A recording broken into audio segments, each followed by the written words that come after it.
ഓം ശാന്തി. പലപ്പോഴും ജീവിതത്തിൽ ചില സാഹചര്യങ്ങളിലൂടെ കടന്നു പോകുമ്പോൾ എല്ലാ ഭാഗത്തുനിന്നും വഴിമുട്ടിയ പോലെ നമുക്ക് തോന്നിപ്പോവും. എല്ലാ കഠിനമായ പരിശ്രമങ്ങൾ ചെയ്തിട്ടും ഇത് അതിജീവിക്കാൻ നമ്മളെക്കൊണ്ട് സാധ്യമല്ലല്ലോ എന്ന് പോലും തോന്നിപ്പോവും. മനസ്സും ബുദ്ധിയും നമ്മുടെ കഴിവും പരിശ്രമവും സമ്പത്തും എല്ലാം അർപ്പിച്ചിട്ടും ഇതിനെ അതിജീവിക്കാനാകുന്നില്ല എന്ന ഒരവസ്ഥയിലേക്ക് പോലും മനുഷ്യന്മാരെത്തിച്ചേരും. അങ്ങനെയുള്ള സമയം വരുമ്പോൾ പലപ്പോഴും തോന്നിപ്പോവും നമ്മുടെ കൂടെ നിൽക്കും എന്ന് ഉറച്ചു വിശ്വസിച്ചവരൊക്കെ ആദ്യം തന്നെ നമ്മൾ ഉപേക്ഷിച്ച് പോയിരിക്കുന്നു. ഇനി ആരിൽ ഞാൻ ആശ്രയിക്കും, എന്ത് ഞാൻ ചെയ്യും, എങ്ങനെ ഞാൻ മുന്നോട്ട് പോകും? ഇത്തരം ഒരു 100 ചോദ്യം വരുമ്പോൾ ഒരിക്കലും സംശയിക്കാതെ സ്വന്തം മനസ്സിനോട് പറയുക, ഇങ്ങനെയുള്ള കടുത്ത സാഹചര്യങ്ങൾ എവിടെ വരുന്നു, ആരുമില്ലാത്തൊരവസ്ഥ വരുന്നു, അവർക്ക് തീർച്ചയായിട്ടും അവരുടെ കൂടെ ഭഗവാൻ ഉണ്ടാവുക തന്നെ ചെയ്യും. ഒരിക്കൽ ഒരു ഭക്തൻ, ഞാൻ നിങ്ങളോട് മുന്നേ പറഞ്ഞിട്ടൊരു കഥയാണ്, ഓർക്കുന്നുണ്ടായിരിക്കും. കഷ്ടകാലം വരുമ്പോഴൊക്കെ തന്നെ തൻ്റെ കൂടെ ഒരു കാൽപ്പാട് കണ്ടും അത് സമയം നല്ല കാലം വരുമ്പോൾ തൻ്റെ കാലടിയുടെ കൂടെ മറ്റൊരു കാലടി കൂടെ കാണുന്നൊരു ഭക്തൻ്റെ കഥ നിങ്ങൾ ഓർക്കുന്നുണ്ടാവും. ഞാൻ മുന്നേ പറഞ്ഞിട്ടുണ്ട്. ഒരിക്കൽ കൂടി ഒന്ന് റെഫർ ചെയ്യാണ്. ആ ഭക്തൻ തൻ്റെ ജീവിതത്തിൻ്റെ തിരിഞ്ഞു നോക്കുമ്പോൾ കഷ്ടകാലം വന്നപ്പോഴൊക്കെ ഒരു കാലടി ഉണ്ടായിട്ടുള്ളൂ, നല്ല കാലം വന്നപ്പോൾ 2 കാലടി ഉണ്ടായിരുന്നു. ഈശ്വരനോട് ചോദിക്കുകയാണ് പരിഭവത്തോടെ, എന്താ ഈശ്വര, എൻ്റെ കഷ്ടകാലം വന്നപ്പോൾ നീ എന്നെ ഉപേക്ഷിച്ചു പോയോ?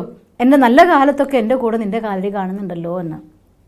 അപ്പോൾ ഭഗവാൻ പറഞ്ഞു, മകനെ, എപ്പോഴാണോ നിൻ്റെ കഷ്ടകാലമായിരുന്നത് ആ സമയത്തൊക്കെ നീ എൻ്റെ കൈകളിലായിരുന്നു. അതുകൊണ്ട് എൻ്റെ കാൽപ്പാടാണ് ആ കാണുന്നത്, നിൻ്റെ കാൽപ്പാടല്ല എന്ന്. തീർച്ചയായിട്ടും അതികഠിനമായ സാഹചര്യത്തിലൂടെ മുന്നോട്ട് പോകുമ്പോൾ നിങ്ങൾ കൈ മുറുക്കെ പിടിക്കാൻ തയ്യാറാണ് എങ്കിൽ നിങ്ങൾ ഈശ്വരൻ്റെ കൈകളിലായിരിക്കും മുന്നോട്ട് പോകുന്നത്. കാരണം ഭഗവാൻ ദയാലുവാണ്. ഈശ്വരൻ്റെ ദയയ്ക്ക് യാതൊരു ലിമിറ്റും ഇല്ല. ഒരിക്കൽ അക്ബറും ബീർബലും കൂടി നിന്ന് സംസാരിക്കുകയാണ്. സംസാരത്തിനിടയ്ക്ക് അക്ബർ ചോദിച്ചു, ഈശ്വരനാണോ വലുത് അതോ ഞാനാണോ വലുത് എന്ന് ബീർബലിൻ്റെ അടുത്ത്. ബീർബൽ യാതൊരു സംശയവും ഇല്ലാതെ ഉത്തരം പറയും, എന്തായാലും ഭഗവാനേക്കാൾ വലുത് അങ്ങ് തന്നെയാണ്.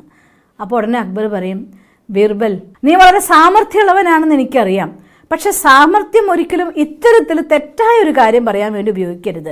എനിക്കൊരു കാര്യം നന്നായിട്ടറിയാം, ഒരിക്കലും ഞാൻ ഭഗവാനേക്കാളും വലുതാവില്ല. അപ്പോൾ അല്ല, ഒരു കാര്യത്തിൽ അങ്ങ് ഭഗവാനേക്കാൾ വലുത് തന്നെയാണെന്ന് പറയും. അപ്പോൾ ചോദിക്കുക, അതെന്ത് കാര്യമാണ്? അങ്ങേക്കാരുടെങ്കിലും ദേഷ്യം വന്നാൽ, അങ്ങേക്കാരുടെങ്കിലും ഇഷ്ടമില്ലായ്മ വന്നാൽ വേണമെങ്കിൽ അവരെ അങ്ങയുടെ രാജ്യത്ത് നാട് കടത്താം, അല്ലെങ്കിൽ പുറത്താക്കാം.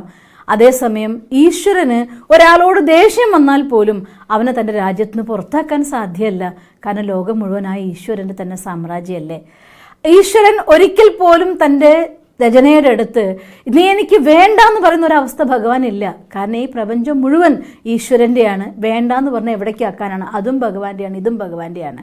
അതുകൊണ്ട് ഈ പ്രപഞ്ചത്തിൽ നിന്ന് അത്രയും ദയാലുവായിരിക്കുന്ന ഭഗവാൻ ഒരിക്കലും ഒരു ജീവാത്മാവിനോടും അവൻ്റെ മോശമായ കാർമിക് അക്കൗണ്ട് ആക്റ്റീവ് ആണെങ്കിൽ പോലും ആ സമയത്ത് ഈശ്വരന് ആ ജീവാത്മാവിനോടും കൃപയുടെ ദയയുടെ ഭാവേ ഉള്ളൂ.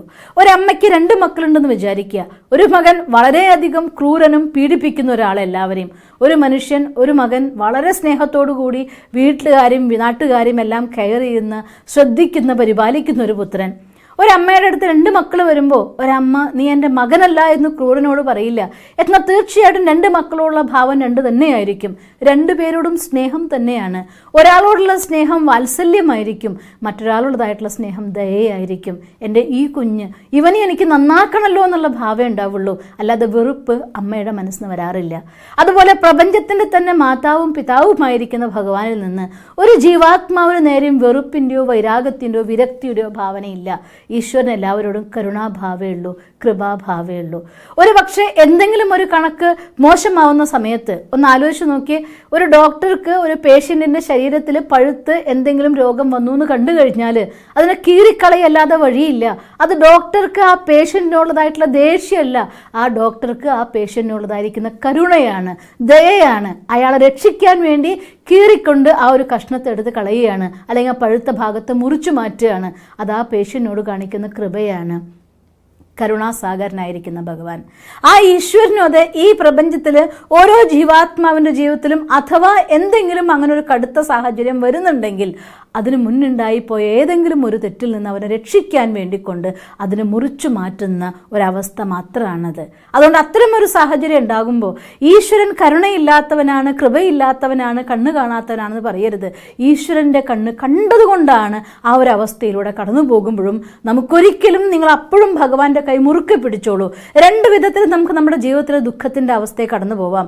ഒന്നുകിൽ കരഞ്ഞുകൊണ്ട്, പഴിച്ചുകൊണ്ട്, ദുഃഖിച്ചുകൊണ്ട്, നെഗറ്റീവ് വൈബ്രേഷൻ ക്രിയേറ്റ് ചെയ്തുകൊണ്ട് നമ്മുടെ ജീവിതത്തിലെ ദുഃഖത്തിനെയും അശാന്തിനെയും നമുക്ക് വലിച്ചടിപ്പിക്കാം, കുറേ കൂടെ കൂട്ടാം. അല്ലെങ്കിൽ ചിരിച്ചുകൊണ്ട്, സന്തോഷിച്ചുകൊണ്ട് ഈ ഒരു പരീക്ഷ ഞാൻ അതിജീവിക്കും എന്ന വിശ്വാസത്തോടു കൂടി ഈശ്വരൻ്റെ കൈ മുറുക്കെ പിടിച്ചുകൊണ്ട് നിങ്ങൾ മുന്നോട്ട് പോവുകയാണെങ്കിൽ ഒരു സംശയവും വേണ്ട, വളരെ ചുരുങ്ങിയ ദിവസങ്ങൾ കൊണ്ട് ആ പരീക്ഷ പാസ്സായി നമ്മുടെ സന്തോഷത്തിൻ്റെ ദിവസങ്ങൾ നമ്മുടെ കൂടെ ആരംഭിക്കുകയും ചെയ്യും.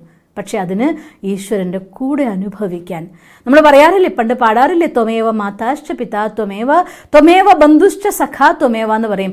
എല്ലാ ധർമ്മങ്ങളും ഒരുപോലെ പറയുന്നു, ഈശ്വരൻ മാതാവും പിതാവുമാണ്, സ്വാമി സഖാണ്, രചയിതാവാണ്, കൂട്ടുകാരനാണ്, സർവസ്വമാണെന്ന്.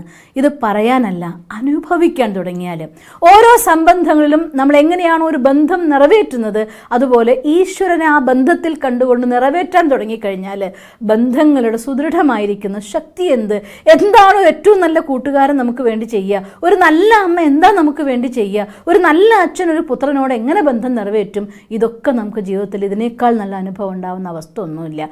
പക്ഷേ അതറിയണമെങ്കിൽ ഞാൻ ഓർത്തുപോകും, ഇന്ന് ലോകത്ത് ഏറ്റവും കൂടുതൽ പ്രശ്നങ്ങൾ നടക്കുന്നത് ഒരു കാര്യം എനിക്കൊരു പോസിറ്റീവായിട്ട് കൊറോണയിൽ തോന്നിയിട്ടുണ്ട്.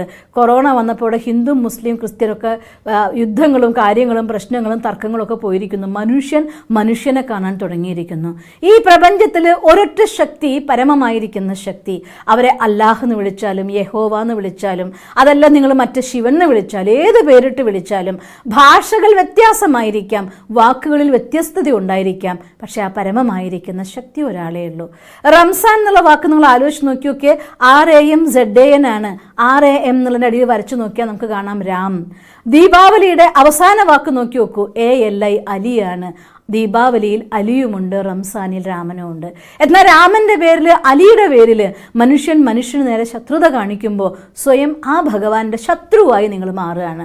അതുകൊണ്ട് ഭഗവാനെ മിത്രമാക്കാൻ വേണ്ടി ഈ ദേഹത്തിൻ്റെ ബന്ധം, ജാതി, മതം, വർഗം, വർണ്ണം ഇവയ്ക്കൊക്കെ ഉപരിയായിക്കൊണ്ടുള്ള ആ നിരാകാരിയായിരിക്കുന്ന പരമമായ ശക്തിയെ സ്വയം തിരിച്ചറിഞ്ഞുകൊണ്ട് ഈശ്വരനെ അമ്മയും അച്ഛനും സ്വാമി, സഖാ, ബന്ധു, ടീച്ചർ, ഗുരു എല്ലാം ആയിക്കൊണ്ട് നിങ്ങൾ അനുഭവം ചെയ്ത് നോക്ക്. എന്നാൽ ജീവിതത്തിൻ്റെ ഏത് കഠിനമായ സാഹചര്യങ്ങളും ഏത് കഷ്ടപ്പാടും നമുക്ക് ഏറ്റവും വലിയ അനുഗ്രഹത്തിലേക്ക് മാറ്റാൻ സാധിക്കും. നിങ്ങൾക്കങ്ങനെ സാധിക്കട്ടെ. ഈശ്വരനെ അറിയാനും ഈശ്വരൻ്റെ കൂടെയുള്ളതായിരിക്കുന്ന സന്തോഷം നിറഞ്ഞ ജീവിതം, സമൃദ്ധമായ ജീവിതം അനുഭവിക്കാനും ഏത് സാഹചര്യവും ആനന്ദദായകമാക്കി മാറ്റാനും നിങ്ങൾക്ക് സാധിക്കട്ടെ എന്ന് ഞാൻ ഈശ്വരനോട് പ്രാർത്ഥിക്കുന്നു. ഓം ശാന്തി. ദിവസം തോറും ജീവിത വിജയങ്ങൾക്ക് വെളിച്ചം വീശുന്ന പുത്തൻ വീഡിയോകൾക്കായി ഞങ്ങളുടെ യൂട്യൂബ് ചാനൽ സബ്സ്ക്രൈബ് ചെയ്യൂ. നോട്ടിഫിക്കേഷൻ ലഭിക്കുന്നതിനായി ബെൽ ഐക്കൺ ക്ലിക്ക് ചെയ്യൂ. ഒപ്പം ഞങ്ങളുടെ ഫേസ്ബുക്ക്, ട്വിറ്റർ, ഇൻസ്റ്റാഗ്രാം പേജുകൾ ഫോളോ ചെയ്യൂ. നന്ദി.